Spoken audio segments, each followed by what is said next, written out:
Hello, I'm Anthony Hughes. In the last video, I mentioned how you can use any of your VST sound libraries for playback. In this video, we'll be looking at how to use NotePerformer for that very job here in Dorico.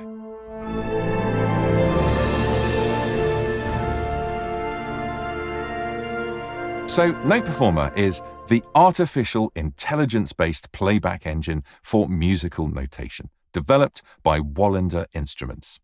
It's a separate purchase to Dorico and offers a different set of sounds and a slightly different playback experience. It's not a requirement for Dorico Playback. However, we know many of our users enjoy using NotePerformer, and as such, I thought a dedicated video might be helpful. If you are not currently looking to use NotePerformer with Dorico, you may wish to skip ahead to the next video. I'll put a link in the description. The NotePerformer website is clear and easy to follow for installing and setting up for use with Dorico, so it's good to have it to hand.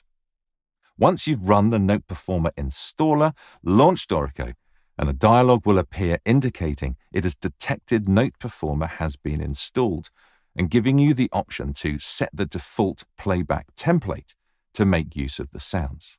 Let's do that.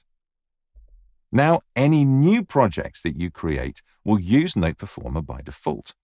We can see this is the case by switching to play mode and reviewing the routing information for each track. You can always change the default playback template at any time in Preferences at the top of the play page. When you save a project, the playback configuration is saved along with it. So in order to use NotePerformer with existing projects, you open the Play menu, select Playback Template, and choose NotePerformer. Apply and close the dialog, and now that project will play back using NotePerformer. It really is as simple as that to get up and running. Now, there are a few differences about using NotePerformer for playback in Dorico. Firstly, NotePerformer has its own mixer and sends its entire audio output through the first channel of Dorico's mixer that it's using. We can see that although Dorico has created channel strips for each instrument, all the audio is coming through this first channel. So for level mixing, it's best just to leave Dorico's mixer alone and instead invoke the NotePerformer interface.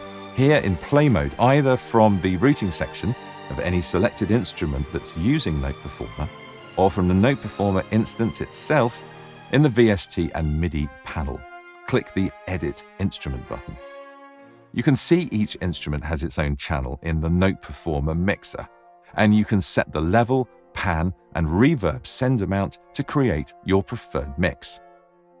You can, of course, use Dorico's mixer to send some of the entire NotePerformer mix to an effects channel, or add some insert effects to the master output.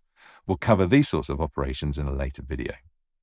Also, note that stage and space templates don't take effect when using NotePerformer. Each instance of the NotePerformer plugin has 16 channels. If your project has more than 16 instruments, then additional instances of NotePerformer will be loaded until all instruments have been assigned a playback sound. You can see these instances in the VST and MIDI panel in play mode. The preface number will help you identify which instance of NotePerformer a particular instrument is routed to. The NotePerformer mixer has the ability to override sounds, which can be useful in certain situations.